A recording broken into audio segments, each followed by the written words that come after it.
4-6 महिन्यांपूर्वी त्याच्यावर 40% निर्यात शुल्क लादलं, कांद्याचे भाव पाडले का नाही?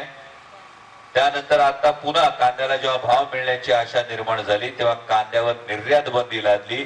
40 रुपयापर्यंत गेलेले भाव हे 15-20 रुपयापर्यंत खाली आले। शेतकऱ्याचं पुन्हा एकदा ताटात माती घालवण्याचं पाप हे केंद्र सरकारने केले। त्यामुळे मला वाटतं कुठलाही बांधव जेव्हा या केंद्रात जात असेल, जेव्हा दुकानात जात असेल, तेव्हा तो तिथे असलेल्या फोटोतल्या मोदींकडे बघून हा नक्कीच प्रश्न विचारत असेल का जेव्हा आमच्या शेतमालाला भाव मिळायला सुरुवात होती तेव्हा तुम्ही निर्यात बंदी करता, आमचे भाव पाडता, पण जेव्हा आम्हाला शेतमाल रस्त्यावर फेकून द्यायची वेळ आलेली असती तेव्हा तुम्ही मदतीला कधीच येत नाही।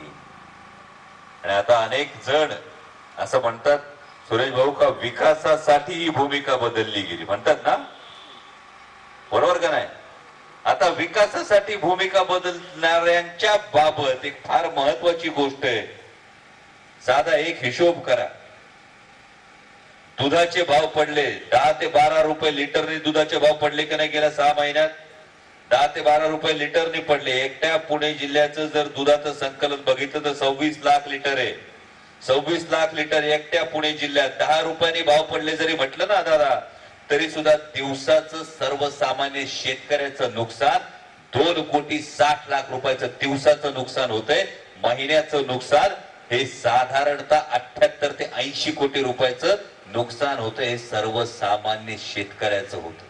आणि मग या सर्वसामान्य शेतकऱ्याच्या नुकसानी संदर्भात 6-8 महिन्यात काही निर्णय महाराष्ट्र सरकारने घेतला नाही।